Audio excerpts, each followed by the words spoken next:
नमस्कार, मैं हूं दिव्या कोचर और आप देख रहे हैं TV9 डिजिटल। 5 फरवरी को दिल्ली में विधानसभा के चुनाव होने हैं। सारी पार्टियां जोरों शोरों से अपने प्रचार प्रसार में लगी हुई हैं और हर पार्टी ये चाहती है कि दिल्ली में जीत दर्ज कराएं। वहीं हाल ही में दिल्ली के पूर्व मुख्यमंत्री अरविंद केजरीवाल बड़े बड़े दावे कर रहे हैं। उनका हाल ही का एक दावा है कि उन्होंने 87,200 तीर्थयात्रियों को 92 ट्रेनों के जरिए तीर्थ यात्रा पर लेकर गए हैं। तो इस वक्त हम खड़े हैं दिल्ली के राजेंद्र नगर में। यहाँ पर जानेंगे कि यहाँ के कितने बुजुर्ग तीर्थ यात्रा के लिए गए हैं। तो चलिए इस पर पड़ताल करते हैं। दिल्ली के चुनाव होने वाले हैं, कुछ ही दिन बच गए हैं चुनाव में, तो हम पड़ताल पर निकले हैं कि जितने भी आम आदमी पार्टी ने बड़े बड़े दावे किए हैं, पूर्व मुख्यमंत्री केजरीवाल ने जो दावे किए हैं, उसमें से एक बहुत बड़ा दावा है तीर्थ यात्रा योजना को लेकर। तो हमें पता चला कि आप भी तीर्थ यात्रा पर गई हैं। तो आप किस वक्त तीर्थ यात्रा पर गई थी? मैं मार्च में गई थी। मार्च 2024 में? 24 में द्वारकाधीश और सोमनाथ 2 जगह लेकर गए थे जी। तो आपके पास खुद से आए थे तीर्थ यात्रा पर लेकर जाने के लिए? नहीं, हमने फॉर्म दिया था ना, तो उसमें हमारा। आपको कैसे पता चला कि ऐसी कोई योजना है? पेपर में भी पढ़ती हूँ, मैं पढ़ी लिखी भी हूँ, मैं पेपर पढ़ती हूँ, उसमें भी आता है जी। वैसे मैं पता था मुझे। आप कुछ काम भी करती हैं? नहीं, हाउस वाइफ, मैं घर में ही रहती हूँ। जी। तो आपको पता चला, फिर आपने फॉर्म दिया था। हाँ जी। फॉर्म कहाँ जमा करना होता है? कि ये जो ऑफिस है जी, वहाँ पर, दुर्गेश पाठक का विधायक का जो ऑफिस है वहाँ पर। जी। तो जितने लोग फॉर्म भरते हैं वो सब नहीं, कुछ का नंबर आ गया था, उसमें मेरा भी नंबर आ गया। जी। तो तीर्थ यात्रा का एक्सपीरियंस बताएं, क्योंकि आम आदमी पार्टी का ये दावा होता है कि हम उन्हें बहुत ही वीआईपी तरीके से लेकर जाते हैं और उन्हें हमसे जितना हो सकता है उससे बेहतर करते हैं। तो मैं आपसे पूरा वो एक्सपीरियंस जानना चाहूंगी, आपके घर से निकलते तक और फिर जब आप तीर्थ यात्रा करके अपने घर वापस आए हाँ तब जी, तक।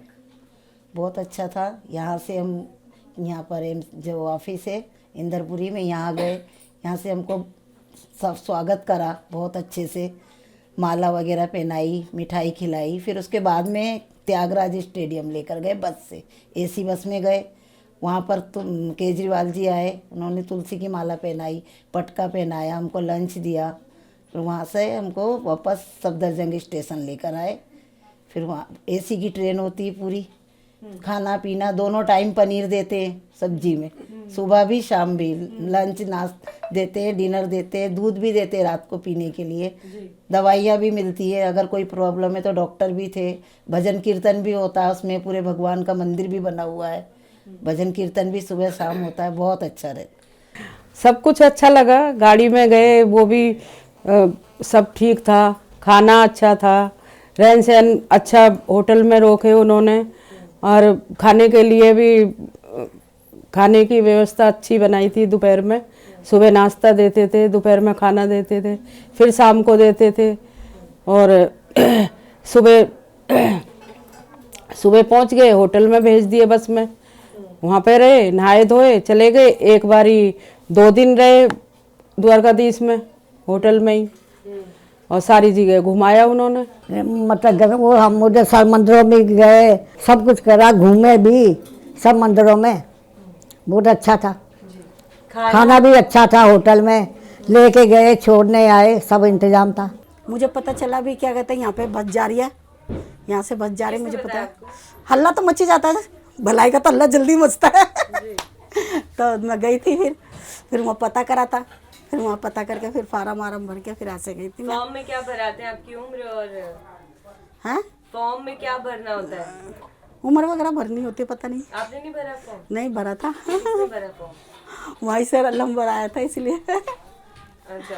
तो सिर्फ उम्र पूछते हैं, वो ये नहीं पूछते कि क्या आप सक्षम है जाने के या नहीं जाने के, कुछ ऐसा कुछ? नहीं, तमन्ना थी जाने की, भगवान बुलाया तो चली गई थी। जी। हाँ। कैसा रहा एक्सपीरियंस? बहुत अच्छा रहा, बहुत अच्छा। कितने लोग गए थे आपके साथ?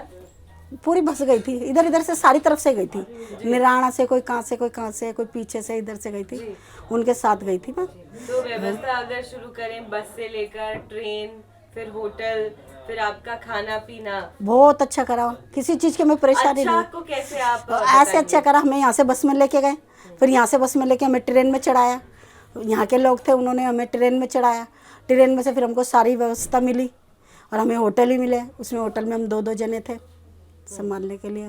तो आप ऐसे अपने व्यवस्था पति के साथ गई थी? नहीं, ऐसे पड़ोस के साथ गए थे, कोई पड़ोस साथ वाले के साथ चली नहीं। गई थी? तो सब जा रहे थे, सबके साथ साथ चले गए। अच्छा, वैसे। ऐसे आप हो, आप अपने बन जाओगे तब आप अपने ही हो। मैं जा सकती हूँ 60 साल की नहीं लड़की नहीं नहीं 60 साल की नहीं, एक बात बता रही, प्यार सबसे बढ़ के है।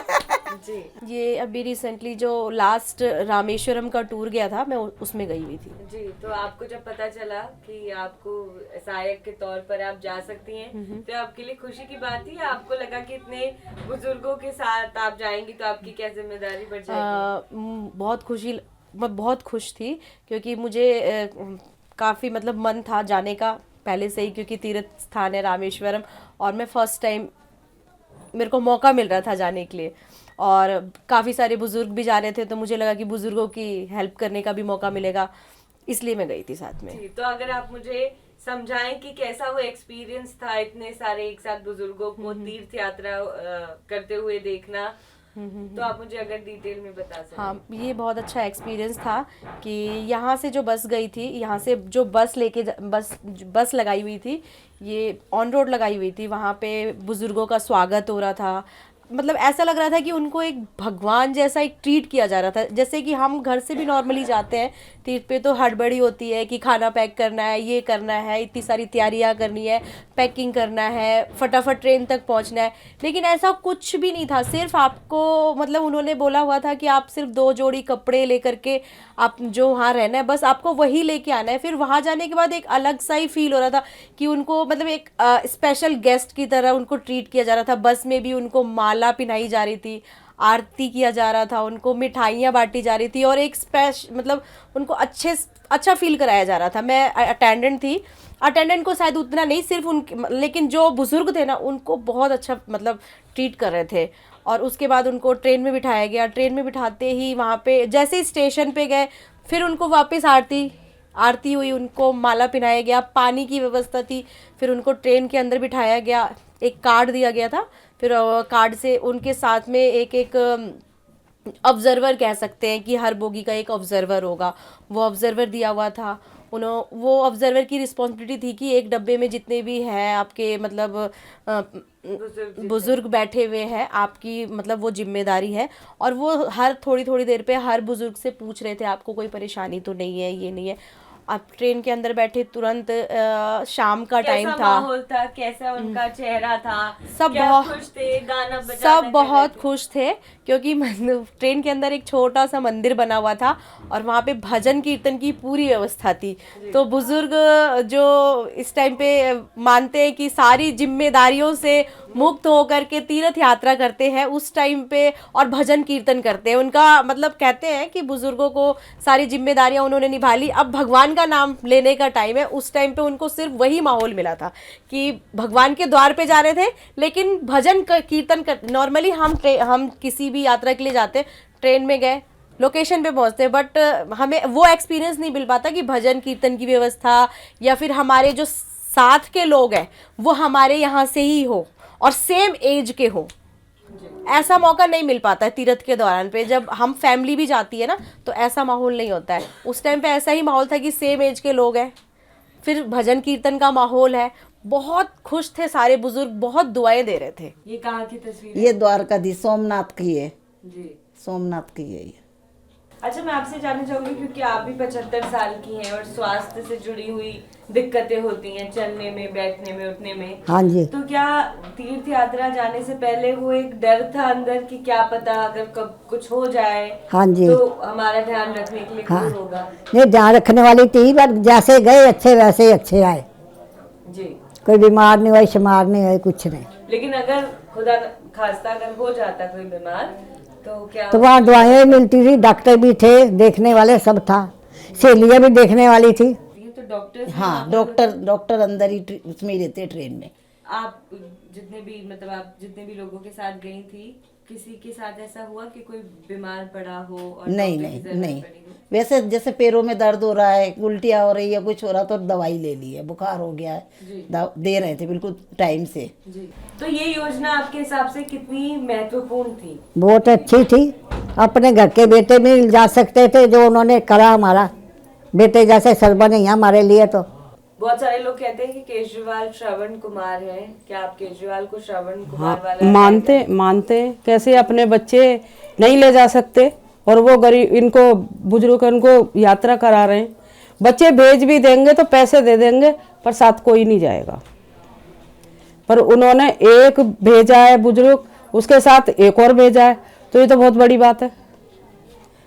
घर वाले भी इतना ध्यान नहीं करेंगे इस बात का। तो श्रवण कुमार एक देखो, आज के टाइम में अपने बच्चे नहीं करा सकते यात्रा, अपने बच्चे अपनी फैमिली पालेंगे या हमें बुजुर्गों को यात्रा कराएंगे। श्रवण कुमार ही है जो हमको यात्रा करवा रहे हैं। दिल्ली में चुनाव है, हाँ जी। तो क्या चाहती हैं आपको कि जो भी सरकार आए हाँ जी। वो कैसा काम करे और आपके लिहाज से क्या सुधारों की जरूरत है? भी हमें तो यही अच्छे लगे हैं, सब बसों का भी है, सब चीज़ का आराम दे रखा है उन्होंने, बिजली है, सब कुछ है। देखो मैं तो कहूँगी केजरीवाल सरकार आए। एक तो हमारा बिल नहीं आता है बिजली का, जो हमारा पहले बिल बहुत आता था। दूसरा, बस में सफ़र है फ्री, कोई पैसा नहीं लगता है महिलाओं के लिए। यात्रा भी केजरीवाल जी ने कराई है, बहुत अच्छा। मैं तो चाहूँगी भाई केजरीवाल की सरकार आए। और हमारे विधायक भी बहुत अच्छे हैं, दुर्गेश पाठक जी। उन्होंने कोई भी हमारी कोई समस्या होती है तो आते हैं, तुरंत सुनते हैं हमारी समस्या को आकर के जी। देखो पहले बिजली के बिल बहुत आते थे और बिजली भी बहुत कम आती थी। अब जब से केजरीवाल आए, जब से बिजली का बिल भी कम आ रहा है और बिजली भी रेगुलर आ रही है, रात दिन आ रही है, तो उसकी कोई परेशानी नहीं है। बाकी बच्चों के स्कूल अच्छे बन गए, दवाई के मोहल्ला क्लिनिक अच्छे खुल गए और अस्पतालन में भी अच्छी सुविधा हो गई। तो केजरीवाल जी की आनी चाहिए। और अगर मान लीजिए कि नहीं आती आम आदमी पार्टी की सरकार, नहीं आएगी तो जैसे तैसे चलेगी, ऐसी चलेगी, चलती आ रही है। नहीं है आपको किसी और नहीं, उम्मीद तो इन्हीं की लग रही है हमारे को। तो क्या लगा उन बुजुर्गों से मिलके कि वो अभी जो हमारी हाल ही में सरकार है आम आदमी पार्टी की, क्या इनसे खुश हैं पूरी तरीके से, क्योंकि उन्हें बस तीर्थ यात्रा कराई गई? क्या ये कारण है? तीर्थ यात्रा कराना मतलब मान सकते हैं कि खुश है। उसके अलावा भी आप शायद पता होगा कि बुज़ुर्गों के लिए और भी चीज़ें हैं जो उन्होंने की है। अभी संजीवनी कार्ड भी है, मुफ्त इलाज, मतलब रेगुलरली। तो जो बेसिक चीज़ है, बुज़ुर्गों को क्या चाहिए, बुज़ुर्गों की सारी रिस्पॉन्सिबिलिटी, और इस उम्र में आते आते थोड़ी सी बीमारियां ज़्यादा लग जाती है, तो इस चीज़ पे भी फोकस किया। 60 साल के लिए एक संजीवनी कार्ड अलाउ कर दिया, चाहे प्राइवेट हो या सरकारी, कोई भी जाकर के प्राइवेट हॉस्पिटल में अपना ट्रीटमेंट करा लेगा, तो शायद बुज़ुर्ग ज़्यादा सपोर्ट करेंगे। तो हमने दिल्ली के विधानसभा क्षेत्र राजेंद्र नगर में तमाम बुजुर्गों से बात करी जो हाल फिलहाल में तीर्थ यात्रा पर गए हैं। कुछ रामेश्वरम गए हैं, कुछ द्वारकाधीश गए थे। उन्होंने अपना एक्सपीरियंस बताया। उन्होंने कहा कि वो उनके लिए एक अद्भुत एक्सपीरियंस था और उन्हें खाने से लेकर तमाम सुविधाएं दी गई। इसके साथ साथ ही उनके हाल फिलहाल में संजीवनी कार्ड बनाए गए सरकार की तरफ से, जो उन्हें गवर्नमेंट हॉस्पिटल के साथ साथ प्राइवेट अस्पताल में भी जाने की इजाज़त देगी और मुफ्त में उनका इलाज होगा। इसके साथ ही आम आदमी पार्टी बुजुर्गों को पेंशन देती है। पर यह देखना दिलचस्प होगा कि 8 फरवरी को दिल्ली की जनता किसे जिताती है।